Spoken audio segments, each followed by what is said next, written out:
Nightly Gaming News. Hopefully you guys are having a good Monday. My name is Skylent, and we're going to talk about some gaming news. Okay, so today I want to start off by talking about Quake Champions. The trailer was just released. I guess we can kind of glean some gameplay from it. It does, I mean, obviously it is cinematic, but it does seem to be focusing on the characters a lot, and that's probably because it's going to be a hero shooter, a character shooter, whatever you call it, class-based shooter, which is very different from what Quake is used to. Quake is like the arena shooter, and one staple of arena shooters is that everybody is on the same footing. They start out with the same weapons, and all of the weapons and upgrades are accruable through the in-game like little power-up little stations, or, you know, a respawn point for the weapons. You go, you collect a weapon, you have to have timings on the weapons, you have to know where they are, of course, different health packs, armor packs, and you like, they're called pickups, okay? You pick them up in the game, and Quake is like the game that made that really popular. So it's kind of surprising that they're going to go a completely opposite direction and make a hero shooter. I mean, everyone's doing it, so why not? I think it's a good idea, but they definitely still should probably have that gameplay element of going and getting pickups, armor, mutators, stuff like that. I don't know how they could do it. Maybe it's going to be based on cooldowns, I don't know, but I think it is possible. But then again, we should probably still be hesitant because this is very much a departure from the original genre. And next up in news, we got a bunch of Xbox news because their conference at E3 was a little bit more eventful than other developers and publishers. So we're going to start off by talking about the Xbox Scorpion, which is their new, sexy, sleek, slim, thin Xbox, I guess. It also can play Blu-ray at 4K, which is kind of cool. The price point's gonna be $300, and at that price point, it's actually pretty decent. I think it looks really cool too, and you know, just a personal opinion, but some people, I don't think, actually some, maybe most people aren't gonna change out their original Xbox One for this new one. I don't really see why you would, though, you know, if you don't have a Blu-ray player, especially a 4K Blu-ray player, yeah, I mean, maybe still. Xbox is trying to appeal toward a wider audience, a more mature adult audience, and I think this is a good choice, but then again, the design scheme seems a little bit more loud. I don't know if it's, I don't know if it's going to really fit in some people's living rooms. I think it kind of clashes, so not really sure about the design. The original Xbox One is a little bit more sleek, a little bit more usual, so yeah. Anyways, next up also, with the new Scorpion, I guess they're launching this thing called Xbox Lab, which allows you to customize your controllers the way you want to, but it is extremely expensive, and for that amount of money, you might as well go to some of these other websites that you can truly get a completely custom controller with some wild designs versus the very standard ones here. So yeah, just a little bit too expensive for my taste. And they also announced Xbox Play Anywhere. This is going to allow you to play select Xbox titles on PC. It's basically just them shoving cross-platform down our throats, which is good. I mean, that's actually what they should do. Xbox One's not selling that great.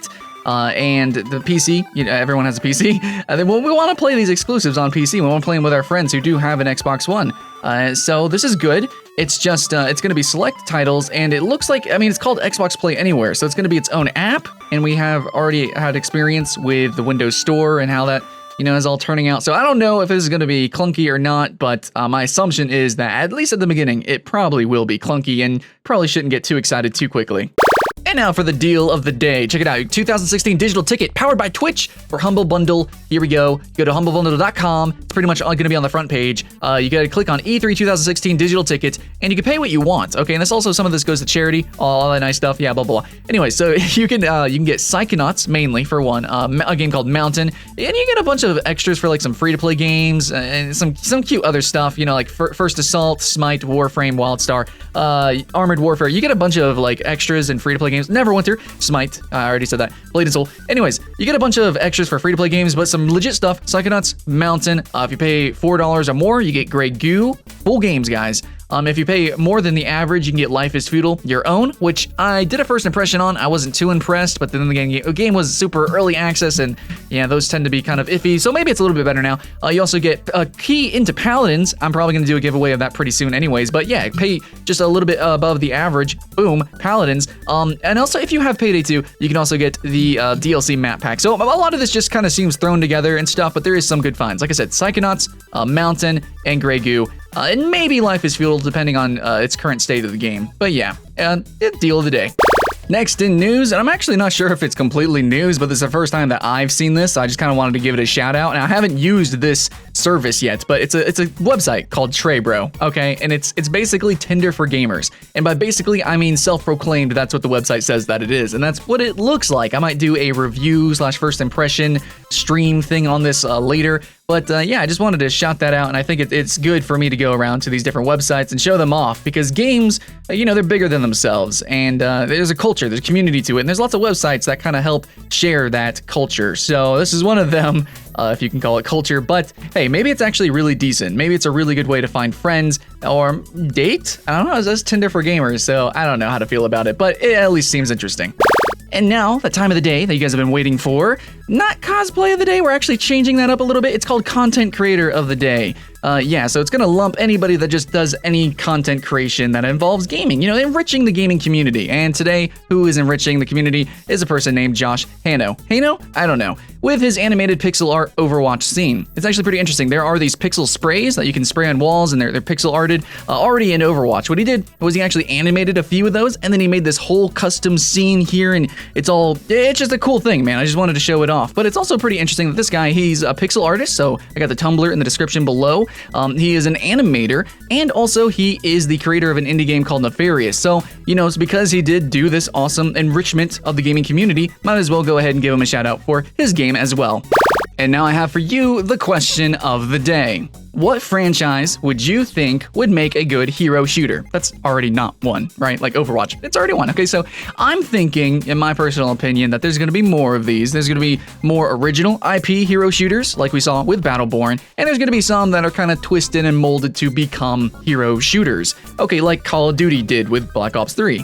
So I'm thinking that Bad Company 3, Battlefield Bad Company 3, already completely focused on its campaign, on the characters. The multiplayer still kind of used a simplistic class-based shooter system. I think they could change that and evolve it to a hero shooter.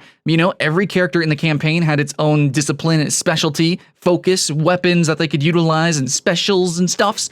I think that if they brought that to multiplayer, it would fit perfectly, seamlessly, and it'd be a really fun game. I think we have waited quite a bit for a Bad Company style Battlefield game, because they are totally, okay, maybe not totally, but they're different kind of feels between the main series, 3, 4, and also Bad Company. So I think it would work fantastically. Tell me what franchise you think would work well, and if you would be hyped for a Bad Company 3 hero shooter. And that's the end of the show, pretty much. So yeah, another night done, and hey, look forward to tomorrow. It is called Nightly Gaming News, so gotta keep it up every night. Thanks for the support, guys, the vocality, the love, and all that good cheesy stuff. And yeah, I'll see you guys tomorrow. Get out of here.